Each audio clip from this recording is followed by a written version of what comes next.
All right, procrastination. Um, Recording again.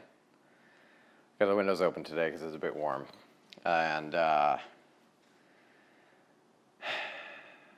a little while. So just trying to jump back in. I have been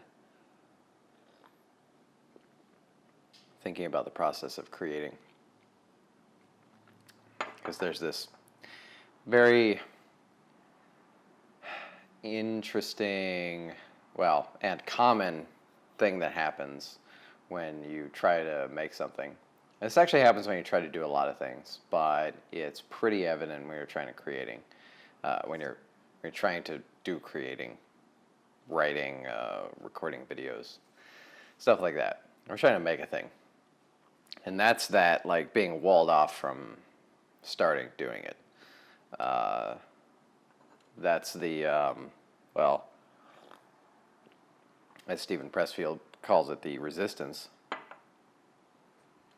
that you have, which is trying to stop you from doing the thing. And that often takes the shape of something like procrastination. It can take the way that you give in to the resistance and not do the thing can take many forms. It's something that I've always struggled with and probably always will. I think most of us do. I think it's pretty human to struggle with this kind of challenge. So usually when it manifests, I'll have some kind of like apprehension or hesitation in the starting of the thing. Writing for me is the most common occurrence. I have written a heck of a lot. I've written a lot for the magazine. I've written just as much for so many other things related to this project, for videos, for email, blogs, social media. Everything that I create kind of starts with writing. I even wrote stuff for this video. I don't exactly have a script. I just wrote down my thoughts about this so that I would have some kind of guideline to follow.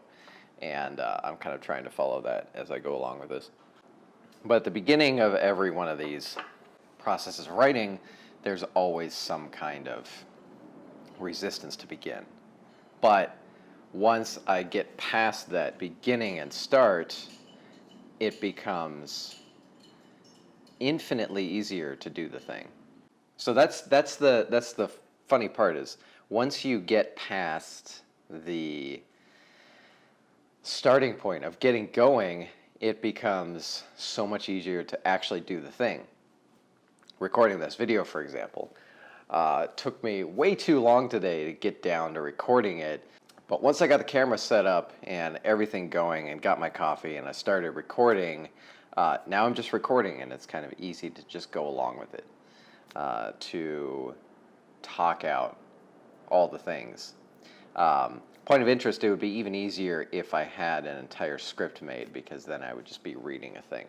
But writing for me is the clearest example of where this happens, because I try to write every single day. I don't try to write something good. I don't try to complete a thing. I just make sure I always write something every day. Unfortunately, I don't always do that. I'm much better at it now these days than I used to be, but I know that if I can carve out some time and get past the starting point and just begin writing, I'll have something. And then later, when I go to complete the creation of a thing, I'll have all the stuff to work with. So that's the most challenging part of the writing process, is the beginning. And it becomes easier when you have a structure.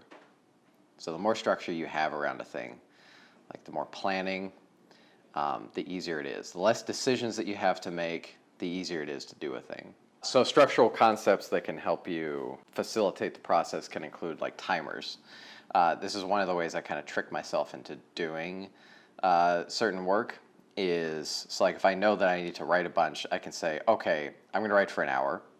I'm going to set a timer to it. And during that time period, I'm going to kind of race myself. I'm just going to try to write as much as I can during that time period. And once that timer's up, I'm done writing. Poof. Easy to make a deal with yourself that way. Unless you're going to try to write for like, 6 or 7 hours, which is just nuts. On the best of days, I can do like 4 hours of really intense, focused creation. And then my brain is just shot after that. There is, of course, other work to do, but I think that this kind of a sidebar just gets into that whole concept that people think we need 8 hours of working time in a day. I mean, I think we do because the way that work goes does not facilitate a lot of focus time. So in those 8 hours, maybe you get like 2 hours of focus time. Well, that's a total another sidebar. So timers for your work. That's really good. If you're going to create something, set a timer. Even if it's 20 minutes, set a timer. If there's anything that you're trying to get yourself to do on a regular basis, that's a really easy way to get started. You want to read more? Okay, set aside 30 minutes every evening. Set a timer and read. I think what you'll find is when you get into these processes that the timer comes up and then you still want to keep going. I think at the beginning especially it's important to stick to the timer because you're making a deal with yourself and you don't want to break that deal. It kind of comes back to haunt you.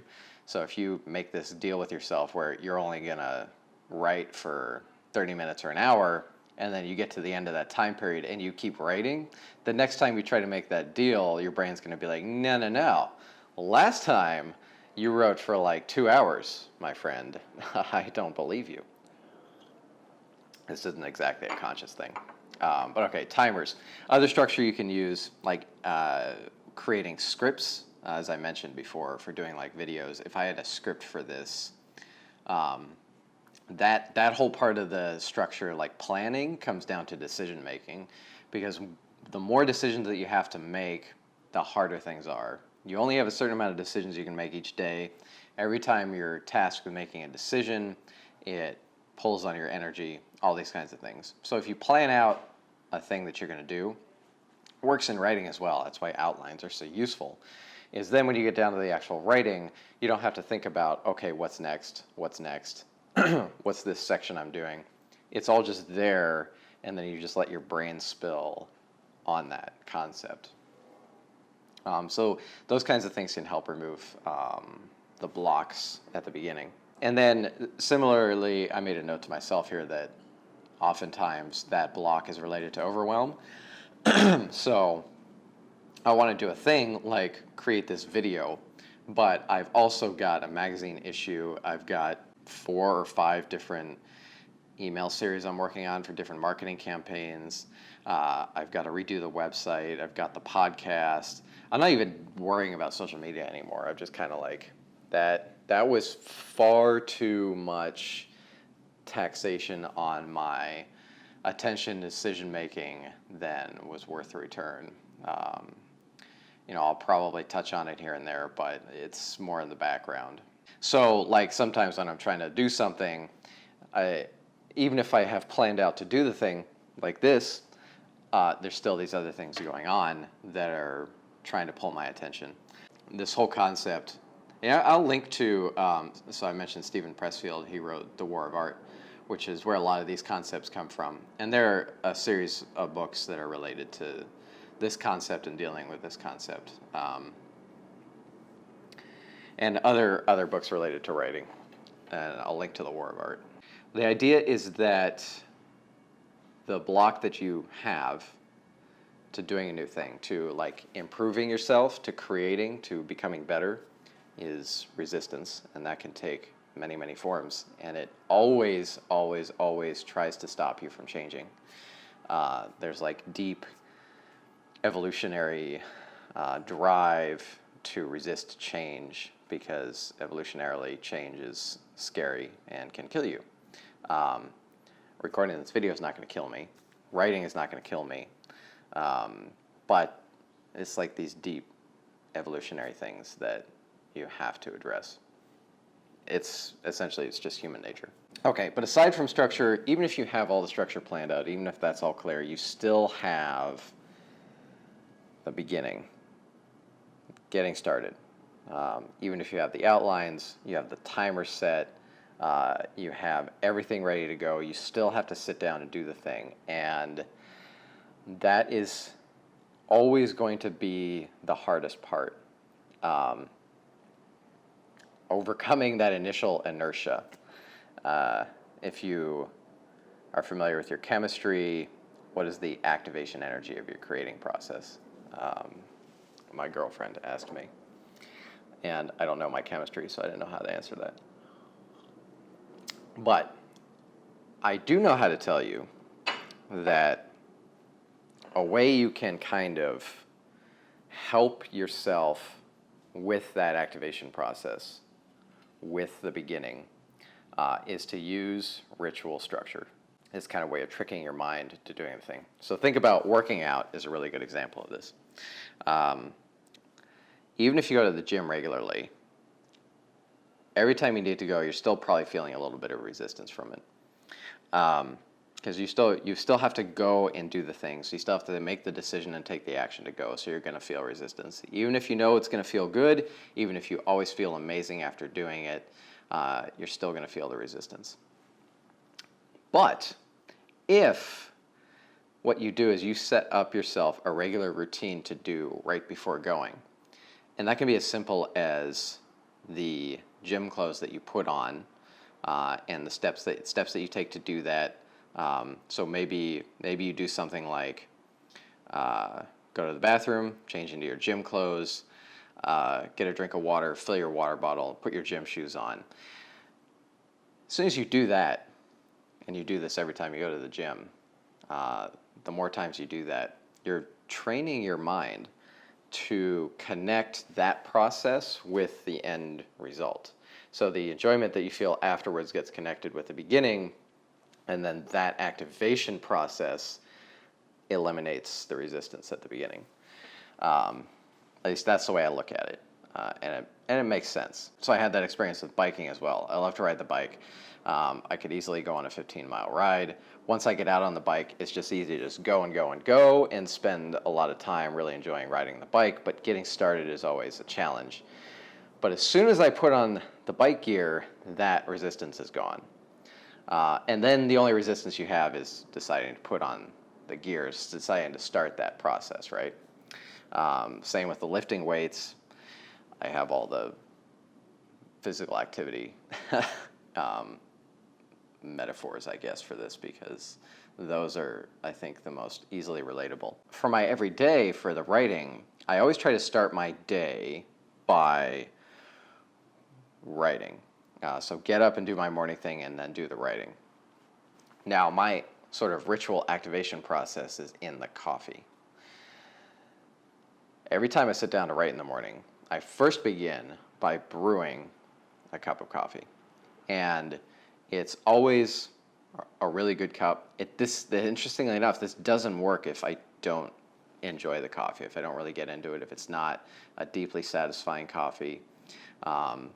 Maybe it's one that I roasted, in which case the quality is not as important because I roasted it. But the more I'm looking forward to the quality and exploration of the coffee, of brewing it well, of enjoying that craft, the easier it is for me to get into the writing. So it's very simple. I brew the coffee well, I sit down with the cup, and then I begin writing. Sometimes I go brew coffee, sit down, headphones on, turn on music, start writing. That is the ideal scenario. And with the coffee, it's interesting that the quality and the craft is the important part about it. But so I was thinking about that recently and everything, and it inspired me to start what I hope is going to be a regular section in the magazine about coffee rituals.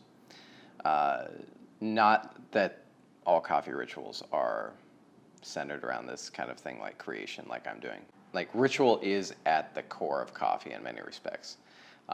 If you look at the history of coffee and the way that cultures have used it, it's always been a part of a ritualistic practice in one way or another. And I think that's quite fascinating. So, since it's been forever since I recorded one of these, this seemed like appropriate kind of topic to talk about for the video. Let me know what your thoughts are on that kind of thing. Do you have challenges creating? What do you do to get over that resistance? And if you haven't read The War of Art, highly recommend it. Any of other Stephen Pressfield's books. It's really insightful, interesting writing. Thank you so much for watching. I'll see you in the next one.